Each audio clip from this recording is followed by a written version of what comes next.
todos, un saludo muy especial, cálido y fraterno. Bienvenidos a una nueva entrega de este espacio donde analizaremos cómo se mueve el poder desde los territorios y cómo las comunidades organizadas logran transformar realidades. Mi nombre es Davis Garzón, concejal del municipio de Huasca, y hoy me acompañan dos grandes colegas y analistas. Por este lado, concejal Julián Barrantes y mi compañero que me acompaña acá, Juan Manuel Rodríguez. Hoy vamos a diseccionar un evento que nos tocó muy de cerca, concejales, que sacudió nuestra región, que alteró nuestras vías, y es el predialazo que se llevó a cabo en el municipio de La Calera con los bloqueos del día de 9 de abril. Julián, para poner en contexto a quienes nos escuchan, incluso fuera de Cundinamarca, ¿cuál fue la verdadera chispa que encendió en la pradera? Hola Davis y Juan, un gusto estar acá con ustedes. Mira, el detonante fue brutalmente económico y considero que profundamente injusto. Una combinación que siempre genera chispas. Estamos hablando de una actualización catastral realizada por el Instituto Geográfico Agustín Codazzi, que careció por completo de sensibilidad territorial. No fueron simples ajustes por inflación o pequeñas correcciones. También existieron familias que, por ejemplo, en la vereda del Líbano, que pasaron de pagar 300.000 pesos a recibir este año absurdas por 8 o 10 millones de pesos. En algunos conjuntos residenciales de La Calera también los incrementos llegaron hasta por un 500 o incluso hasta un 1000%. Digamos que este fue el choque financiero violento que la gente percibió no como un impuesto, sino como una expropiación silenciosa de su patrimonio por parte del Estado. Muy buenas tardes para el concejal Julián, el concejal Davis. Sí, realmente lo que menciona Julián es clave y realmente es bastante interesante entender por qué esa indignación generalizada que se dio a través de esos cobros fue el caldo de cultivo perfecto para la movilización. La gente sintió amenazada su permanencia en el territorio, pero lo que hace fascinante este caso desde la academia y la razón por la cual estamos analizándolo el día de hoy es cómo reaccionó la comunidad de La Calera, porque estos no se quedaron en un lamento pasivo de la tienda de la esquina ni en un trino en redes sociales, sino que lo llevaron a otra escala. Exacto, concejal. Uno ve muchas quejas y acá lo vemos en el recinto todas las veces, que esas quejas a veces se quedan en el papel, pero en La Calera el malestar se transformó rápidamente en una fuerza política, en un músculo ciudadano, y que nos lleva al primer punto de nuestro análisis profundo. Cuando empezamos los primeros bloqueos, recuerdo que algunos medios como Caracol, City TV y demás planteaban desde Bogotá cómo la gente pues los veían como vándalos y demás. Las manifestaciones pues les daban como ese tono amarillento y demás que dan los medios de comunicación. Por esto, Julián, ¿por qué desde la teoría rigurosa de la acción colectiva afirmamos categóricamente que no es solamente una acción de horda? ¿Qué nos puedes decir? Bueno, concejal Davis, creo y considero que esta distinción es vital, porque la horda se define por la irracionalidad, la limitación ciega, el contagio emocional destructivo y la absoluta falta de intencionalidad política. En la horda, el individuo pierde su capacidad de pensar y planear. En el sector de Santiamén, por ejemplo, cerca al peaje de Patios, se vivió exactamente el fenómeno opuesto, una movilización milimétrica, organizada. Digamos que adicionalmente también este fenómeno planteó asambleas previas, se crearon algunos grupos de WhatsApp por los diferentes sectores del municipio, se establecieron voceros legítimos reconocidos por la comunidad, y lo más importante es que tenían ya establecido un pliego de peticiones de cierta manera técnica y sustentada bajo la normativa legal vigente, y no bloquearon por bloquear, como muchas veces se plantea en el país.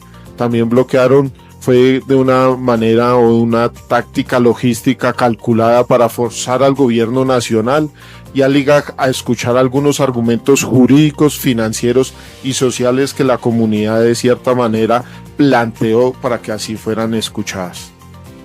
Así es, Julián. Esa mediación racional es lo que logra diferenciar un estallido emocional que se apaga casi que con inmediatez de una acción colectiva estructurada, que perdura. ¿Por qué? Porque esta vez el campesino no salió con una piedra solo a romper los vidrios, o no salió, digamos, que a hacer un bloqueo sin más, sino que por el contrario salieron con unas facturas del cobro predial en la mano, también conociendo de memoria la resolución 2057 del IGAC.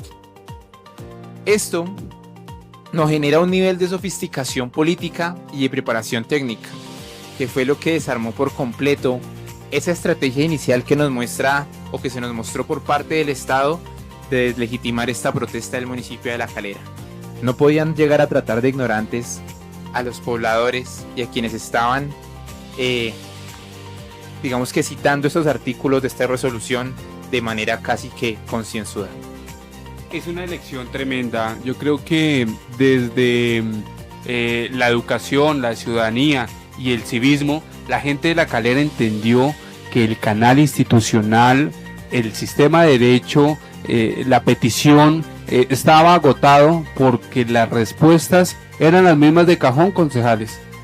Siempre iban y manifestaban, pero no encontraban grandes cambios o transformaciones frente a la problemática del aumento del catastro en La Calera. Adicionalmente, esto pues se debía escalar, y la confrontación pues llevó al bloqueo de la misma. Y aquí es donde la cosa se pone aún más interesante. Desde la ciencia política, Juan, tú que eres politólogo y conoces un poquito más del tema, hay un estudioso fervente que hemos leído acá en esta clase, que se llama Ernesto Laclau. ¿Cómo explica que personas de realidades socioeconómicas tan diferentes como lo vendría siendo el campesino de a pie, que tiene sus cultivos, y personas con un total sentido económico totalmente diferente, como son el Club La Pradera o el condominio de Macadamia, estos se hayan reunido junto para alzar la voz frente a esta problemática del catastro en el municipio de La Calera? ¿Cómo esas personas llegaron a estar bajo la lluvia, a tener ideas que iban en concordancia frente a esta problemática? Claro, compañero Davis, o sea, Julián, digamos que esta pregunta es bastante válida en este contexto, y es que realmente ese es el corazón vivo de la teoría populista que nos expresa Laclau. Digamos que esta teoría nos habla de que tiene un concepto maravilloso llamado la cadena de equivalencias, y esto es básicamente, en términos prácticos, las demandas de un comerciante, digamos que urbano, del casco urbano, del papicultor, del dueño de lo que su merced decía, una casa, digamos, en un club, no tienen nada que ver usualmente las unas con las otras. Sus intereses suelen, digamos, que chocar, llegar a puntos de quiebre, porque pues, realmente no se encuentran en ningún nivel similar, ni económico, ni social, ni cultural, ni académico. Pero entonces lo que vimos en este caso en el municipio de La Calera, básicamente fue un sentimiento que logró unir a todas estas comunidades a través de ese atropello llevado a cabo por el IGAC, ya que fue tan masivo, tan ciego y tan transversal, que sirvió como un eslabón, como la soga que ató a todas estas personas, y que nos generó un hilo conductor para llegar a que todas esas demandas democráticas insatisfechas lograran ser atendidas. Juancho, completamente de acuerdo, y para que esta unión de cierta manera funcione y no se desmorone, creo y considero que también necesita un nombre, una bandera, no sé, algo que nos decía Laclau, y es como el significante vacío que se debe tener. En el caso de La Calera, pues hay como una poderosa consigna predial, o digamos que esa consigna fue un predial justo. Digamos que esta palabra o esta frase es casi lo mismo para un pequeño campesino, para la persona que tiene un cultivo de papa, es igual que para la persona que también hereda una tierra, que hereda una finca, también para el mismo banquero, al mismo residente, digamos, de los diferentes sectores del municipio de La Calera, y que buscan un avalúo también de acuerdo al mercado en donde se están viviendo, digamos, en los diferentes sectores del municipio. Nadie de cierta manera se opone a la definición técnica y legal exacta, pero todos se unieron bajo estas dos palabras, bajo la palabra de predial justo. Fue un pegamento discursivo que de cierta manera suturó algunas grietas y diferencias de clases o de estratos. Así es, compañeros. Y digámoslo así, que al lograr esta articulación, esta comunidad logró construir lo que la Claude denomina el pueblo. ¿Esto qué quiere decir? Que ya no eran grupos dispersos, no eran grupos fragmentados y egoístas que peleaban únicamente por un interés suyo, sino que eran un solo reclamo hegemónico, un reclamo popular, que logró enfrentarse a un adversario, digámoslo de esta forma, que estaba muy claro y que era un adversario común pues para toda esta comunidad. Es muy brillante, ¿saben? Y muy emocionante verlo desde la práctica. Logramos que el dolor de diferentes sectores y ese sentimiento de diferente gente, tanto la gente de a pie como la gente de estos condominios, se unieran en una causa regional inquebrantable.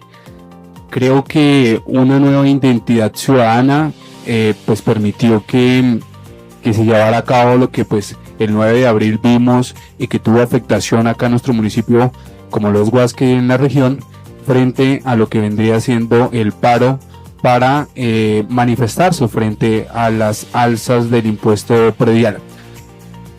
Ahora, Julián, quiero que pasemos a Íñigo Errejón. Él siempre hace mucho énfasis en que la política se trata de marcar líneas, de definir bandos. ¿Cómo se manifestó esto en medio del asfalto ese día 9 de abril en el paro? Davis, sí, pues de acuerdo al autor Errejón, dice que hay que tener varias opciones para poder uno ganar.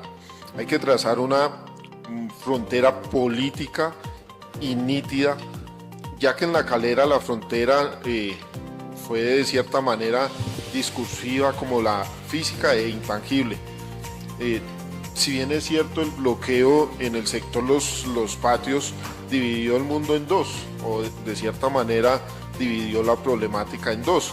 Por un lado estaba la barrera en donde estaba la población caleruna, donde habían trabajadores, habían transportadores, donde estaba el sector productivo que directamente estaban afectados, pero por el otro lado estaba pasando el peaje de la Cabaña, en donde estaba la capital, las personas que no están directamente afectadas. Entonces denominémoslo como una tecnocracia fría, desconcentrada y burocrática, como lo puede ser, ejemplo, no sé, como el Ministerio de Hacienda Nacional, el Instituto Geográfico de Agustín Codazzi, en donde muchas veces tomaron decisiones de manera matemática desde un escritorio y pues nunca fueron de cierta manera a las zonas lodosas o donde se tiene coloquialmente, como nosotros denominamos, el barro, para tomar y conocer desde primera mano en estos puntos esa actualización que desarrolló el IGAF. Exactamente, compañero Julián y compañero Davis. Y esa frontera que su merced nos comenta no se define solo con discursos, sino también, digamos, que se defiende a través de lo que Errejón llama de forma bastante poética, digámoslo así, la estética de la resistencia. Entonces, ¿qué quiere decir esto? Básicamente Rejón nos dice que las imágenes que vimos en estos noticieros nacionales, que fueron, digamos que de una forma devastadoras para el gobierno tanto nacional como local, fue un triunfo para la gente. ¿Por qué? Porque lográbamos ver una inclusión, una unión a través de diferentes ollas comunitarias, de la participación de personas de la tercera edad, de jóvenes universitarios, de trabajadores del transporte, donde todos compartían y aportaban con sus herramientas hacia este mismo fin, que era, digamos, que lograron un catastro justo, ¿no? Entonces, digamos que esa imagen nos transmite, digamos que una unión, no transmite ese vandalismo, esa violencia que quería, digamos que, transmitirse a través de ciertos medios. Juan, si bien es cierto, esa estética puede ser un escudo muy poderoso, llegar a desarmar la represión estatal cuando la opinión pública nacional, de cierta manera las redes sociales, ven una comunidad pacífica, unida, decente, defendiendo verdaderamente su patrimonio, lo que les atañe, ese sentido de pertenencia, es cuando el gobierno nacional o departamental también duda para poder enviar al ESMAD, en donde también se puede tener un altísimo costo político. Puede ser devastador para un político enviar al ESMAD cuando se tiene esta estructura de cierta manera.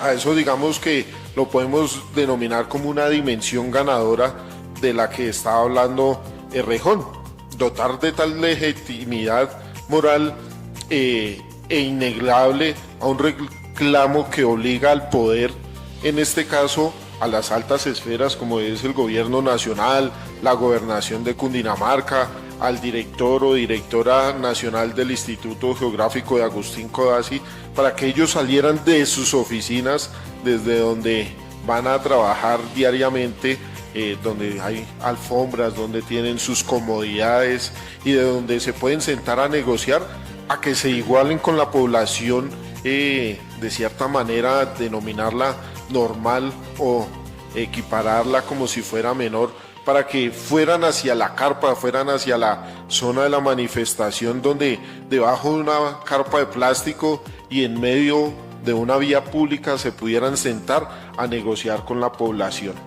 Yo creo que eso es ejercer el poder desde abajo, ¿saben?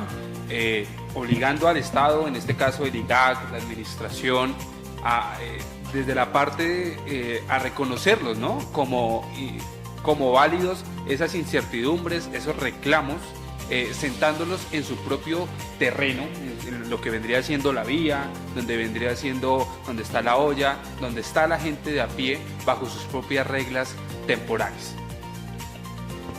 Así es, Davis. Y si me permites, tenemos que añadir un matiz un poco más teórico, que de igual forma me parece a mí fundamental tratarlo dentro, pues, de este podcast, este conversatorio. Podemos hablar que desde la perspectiva de Hart y Negri, lo que vimos allí también fue y debe entenderse sobre todo como una acción viva de la multitud. El movimiento de La Calera no fue una masa homogénea ni un ejército con un solo general dictando órdenes o mandando, sino que por el contrario fue una multiplicidad de actores que estaban juntos en un escenario común, sin perder, digamos, que en ningún momento sus diferencias individuales.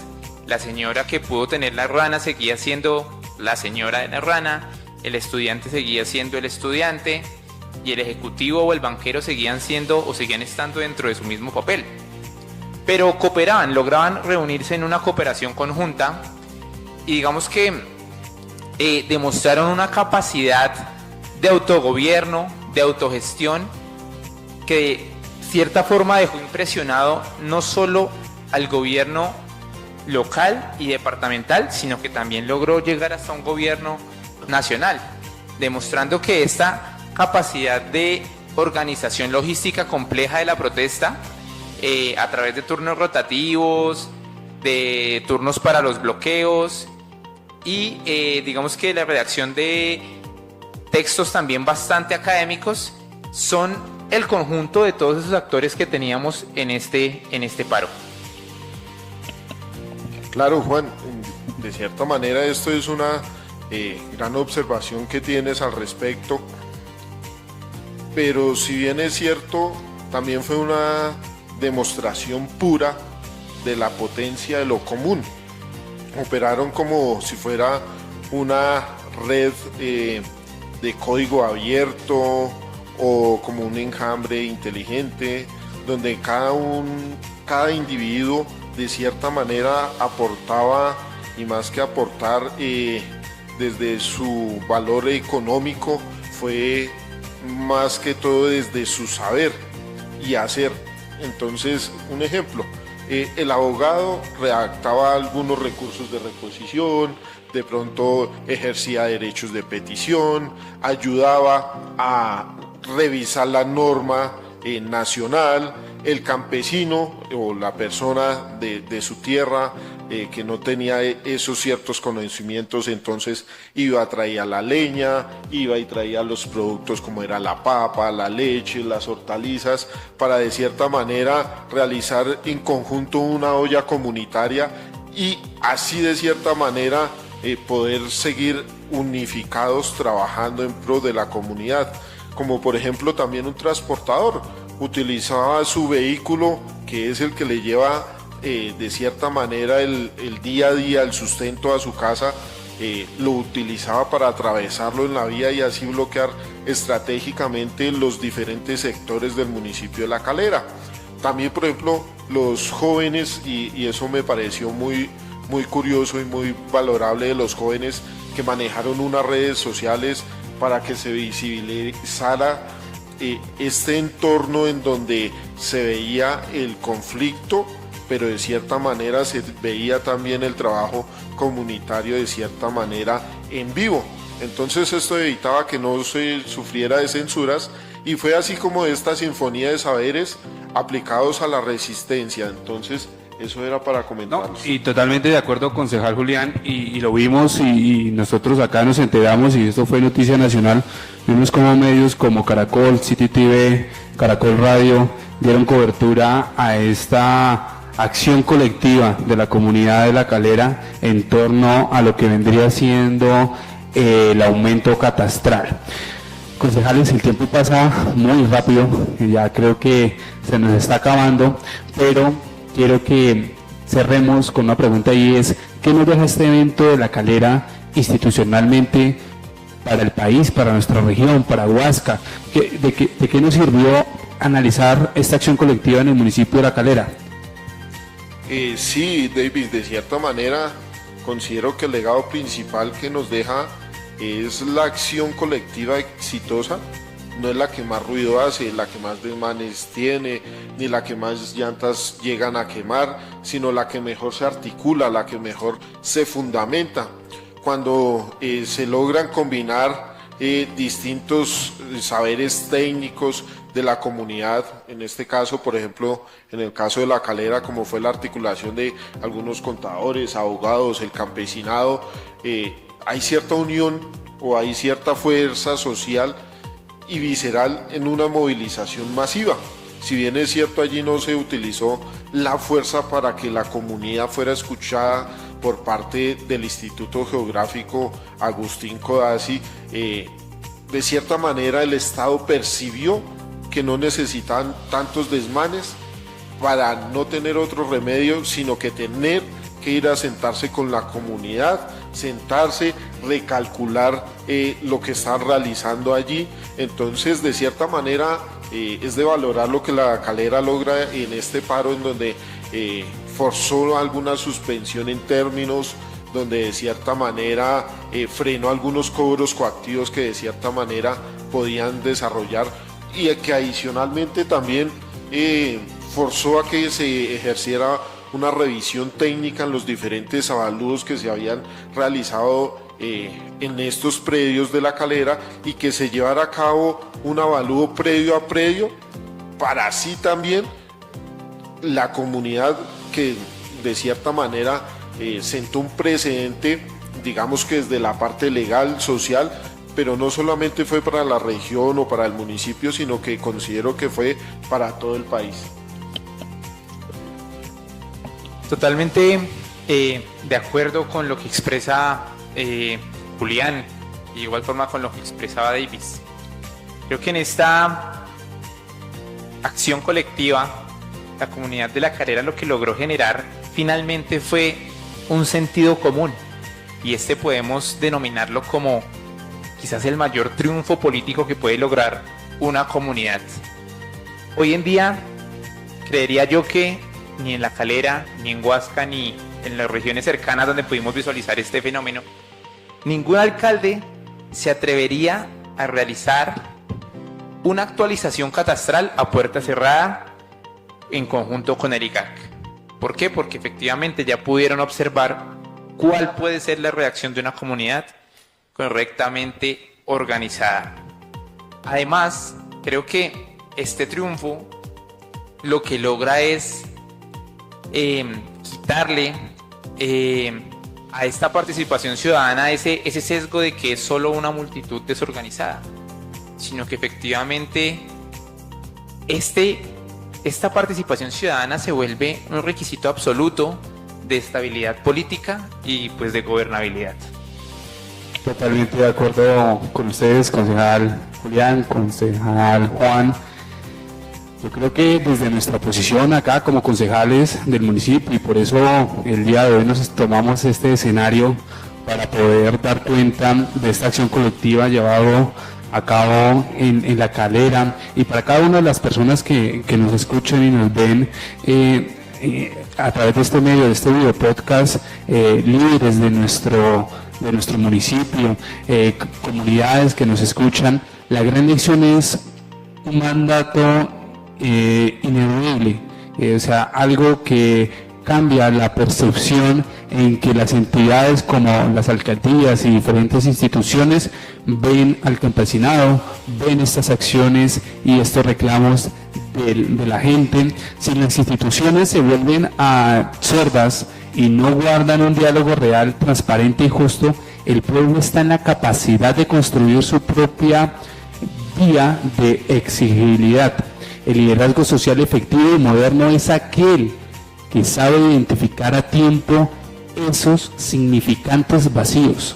Óigame bien, significantes vacíos, que sabe articular las demandas heterogéneas y trazar fronteras políticas claras para, de una u otra manera, defender su territorio y a su gente. Quiero agradecerles inmensamente, Juan Manuel, concejal Julián, por esta verdadera masterclass y análisis que hemos hecho frente a la problemática ocurrida en La Calera. Creo que es un análisis político aplicado pues a nuestra realidad. Gracias también, concejales, a ustedes por de cierta manera entender lo que se refiere a una acción colectiva en donde pues ponemos un actor específico, como lo fue el tema del, digamos que del paro de la colectividad que se generó en La Calera. Entonces, agradecerles a ustedes el espacio. Sí, igualmente, concejal Julián, concejal Davis, y a las personas que nos ven, realmente agradecerles por su tiempo, por esta invitación, y también extenderles una invitación bastante clara, y es a que sigamos pensando y defendiendo el territorio desde lo académico, desde la calle, desde la gobernanza también, que vemos desde dónde se puede construir, pero sobre todo desde el corazón, porque el territorio pues nos concierne a todos los actores del mismo.